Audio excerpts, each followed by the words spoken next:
Eccoci qua nuovamente, cari telespettatori. Adesso abbiamo un'intervista molto interessante, significativa. Abbiamo il piacere di avere qui collegato con noi, non in studio, ma verrà una volta in studio, il professor Vincenzo Baldo. Grazie di essere con noi collegato, quindi di renderci partecipi di tanti aspetti interessanti della sua attività, che è professore ordinario di Igiene e Medicina Preventiva, Dipartimento di Scienze Cardiologiche e Sanità Pubblica dell'Università di Padova. Allora, professore, in questo momento voi siete un po' nell'occhio del ciclone perché gli eventi si susseguono a velocità sconvolgente, quindi anche i dati epidemiologici a vostra disposizione cambiano velocissimamente. Allora, recentemente voi avete chiuso anche una ricerca in collaborazione con la Regione del Veneto, quindi l'Università di Padova, molto interessante sulla diffusione del virus tra i veneti, ed è stato un tracciamento che ha fatto emergere anche delle particolarità. Non so se poi sia ancora attuale, perché con questo virus, con questa deviazione della pandemia verso l'inglese anziché la sudafricana, eccetera, magari le strade cambiano completamente, magari ce lo dirà lei. Però allo stato dell'arte, era all'inizio di febbraio, i dati sembravano molto interessanti. Che ricerca è stata? Tanto buonasera. Allora, la ricerca è stata in qualche modo condivisa con la Regione Veneto ed era all'interno di un progetto un po' più vasto che cerca di tracciare quella che è la circolazione del virus nella popolazione appunto del Veneto.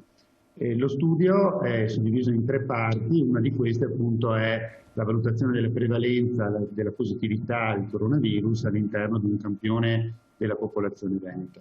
Allora, lo studio è stato condotto durante il mese di gennaio, però diciamo che è ancora in corso, tra virgolette, perché dovrebbero arrivarmi i dati per la valutazione delle persone che hanno in qualche modo accettato in maniera volontaria di far parte appunto del campione e quindi andremo a valutare anche a diciamo 15 giorni dopo il tamponamento fatto da noi, chiamiamolo tamponamento, quindi il tampone nasale fatto da noi, e andremo a valutare ciò che accade, ciò che gli è accaduto appunto nei giorni successivi.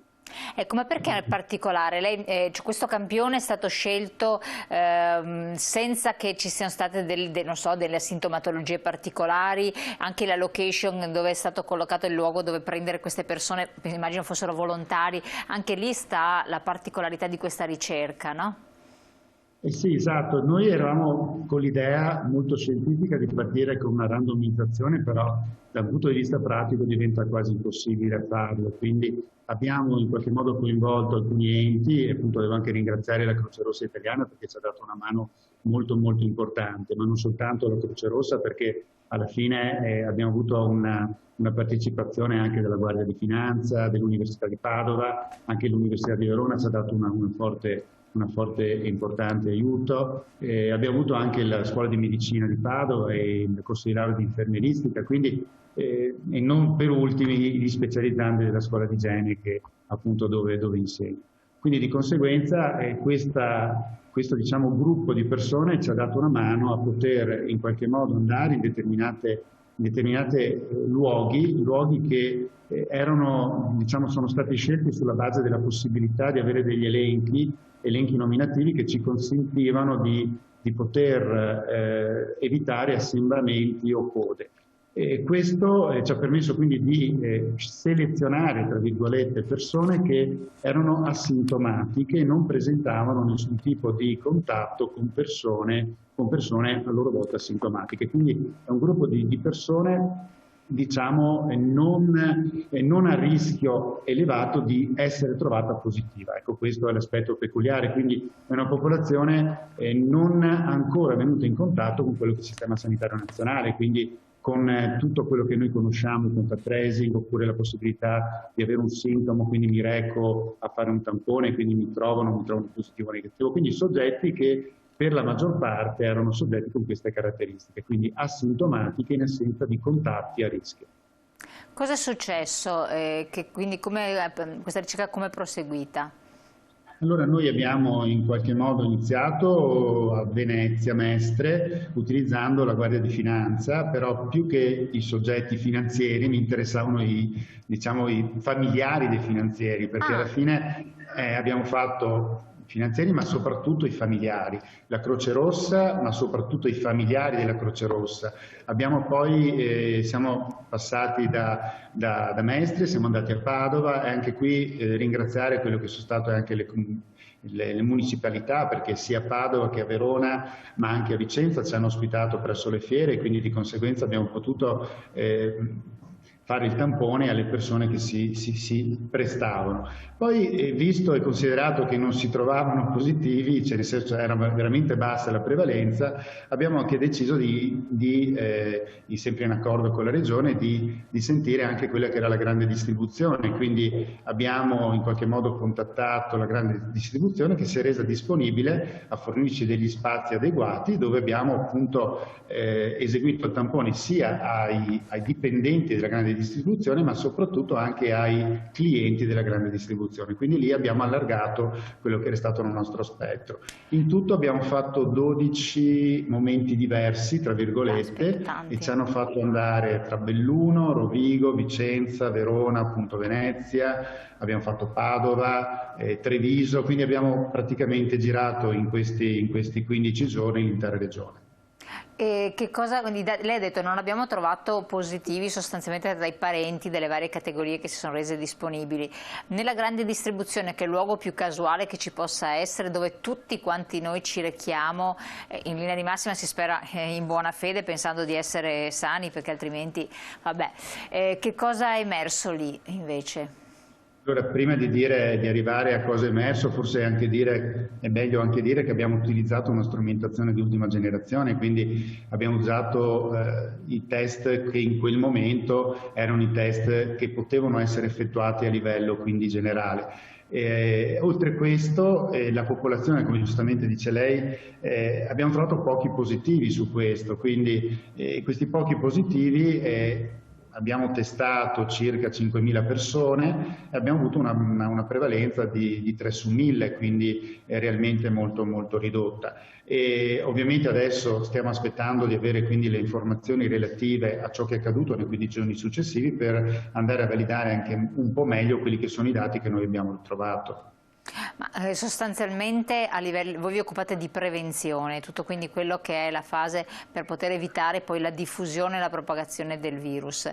Un'indagine così capillare credo che non sia così frequente in Italia, quindi che sia stata svolta magari in Veneto ma forse non in altre regioni, perché implica un dispiego di energie, di forze, di organizzazione di non poco conto. Può servire a che cosa? Scoprire che tutto sommato i cittadini non sono così malati come sembra, o i malati chissà dove sono nascosti, dove si trovano? No, ma il problema di base sta nel fatto che se noi prendiamo questo tipo di popolazione abbiamo appunto trovato una bassa prevalenza, quindi un numero basso di soggetti che erano positivi in quel momento. Però bisogna dire che sapendo e conoscendo ormai il Covid e il SARS-CoV-2 sappiamo essere dotato di un'elevata contagiosità, quindi se entra all'interno di un ambiente dove non vengono mantenute quelle che sono le normali norme igienico-sanitarie, ma soprattutto quelle che sono le norme preventive che abbiamo imparato, spero, ad utilizzare, che sono il distanziamento, l'igiene respiratoria, quindi la mascherina, l'igiene delle mani, allora ovviamente sempre un ambiente di questo genere dove non siamo ancora arrivati con la vaccinazione, quindi con anticorpi che si possono in qualche modo proteggere, trova terreno fertile, quindi ha una capacità di diffusione molto elevata. Quindi da un lato è molto positivo il fatto di vedere che i soggetti che sono venuti da noi, che potrebbero essere i soggetti che hanno anche una maggior cura di se stessi, tra virgolette, perché i dati ci potrebbero essere stati un po' anche, diciamo, distorti dal fatto che i soggetti che sono volontari sono i soggetti che vogliono valutare se sono positivi o negativi. Quindi soggetti che invece hanno comportamenti che magari sono più a rischio probabilmente non verranno mai a farsi un tampone.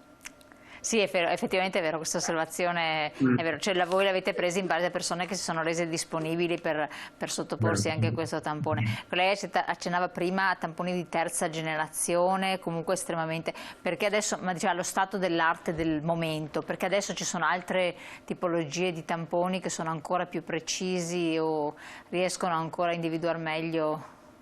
Diciamo che la tecnologia sta in qualche modo evolvendo. Il gold standard è sempre dato dal tampone molecolare, quindi il tampone nasofaringeo, quindi con una determinazione in laboratorio. Però quando si va nel territorio dove dobbiamo cercare di dare una risposta anche immediata, allora c'è bisogno di qualcosa di, diciamo, trasportabile che deve essere fatto al momento. Quindi al momento possiamo dare un tampone nasale che ci dà una risposta in 15 minuti, quindi la rifertazione la posso avere in 15 minuti. Quindi questo è diciamo, un momento importante che ci permette anche di stabilire immediatamente se abbiamo soggetti positivi che stanno in qualche modo circolando. Quindi sono due aspetti diversi che devono essere utilizzati in maniera adeguata nell'ambito di quello che sono le misure di prevenzione e quelli che sono gli screening che noi effettuiamo nel territorio. E attualmente ci sono novità che stanno avvenendo, è uscita di ieri mi sembra la nuova circolare ministeriale sull'utilizzo appunto di queste tecnologie. Cioè che cosa è uscito? Perché magari non tutti sono aggiornati sulle novità. Niente, cioè che adesso c'è la possibilità di fare il tampone antigenico in laboratorio, quindi di conseguenza si fa un tampone nasale e la provetta viene mandata in laboratorio, quindi di conseguenza abbiamo una determinazione un po' puntuale, più puntuale di quello che è il risultato che noi otteniamo. Però diciamo che già un tampone di terza generazione mi dà una risposta che è molto vicina a quella che è un tampone di tipo molecolare. Ecco, ma quindi i tamponi che girano, che ci sono in circolazione, che vengono acquistati eccetera, potrebbero essere più o meno precisi per semplificare al massimo, far capire un po' chi ci ascolta rispetto a che generazione sono, però magari uno non lo sa e fa un tampone che magari non è così preciso e magari ha il Covid in corpo, potrebbe essere questo? Questo dipende dal tipo di tampone, non è il mio ambito perché alla fine io lo utilizzo sulla base di quello che i colleghi di microbiologia mi dicono, certo. Però alla fine quello che è la cosa corretta è che ogni tipo di tampone, ma anche lo stesso molecolare, potrebbe darmi dei falsi positivi o dei falsi negativi a seconda di tante variabili. Però diciamo che il tampone molecolare rappresenta sempre lo standard e ovviamente più la tecnologia si avvicina, evolve, adesso è uscito anche il tampone di tipo salivare e c'è il tampone, come dicevo prima, antigenico in laboratorio, quindi corriamo sempre, quindi di conseguenza bisogna sempre essere attenti a utilizzare ciò che è la cosa più corretta. Io facendo test di screening devo dare una risposta immediata e quindi di conseguenza devo utilizzare un qualcosa che posso utilizzare nella popolazione generale. Ovviamente ogni soggetto che risulta essere positivo deve essere confermato in assenza di un link epidemiologico da un tampone di tipo molecolare. Perfetto, io lo interrompo un attimo, dopo torniamo sulle persone che sono state, hanno subito fatto questo screening, la percentuale, il tipo, la tipologia di persone, insomma altre caratteristiche, altre cose, poi andiamo avanti. La pubblicità un attimo solo, torniamo insieme tra poco.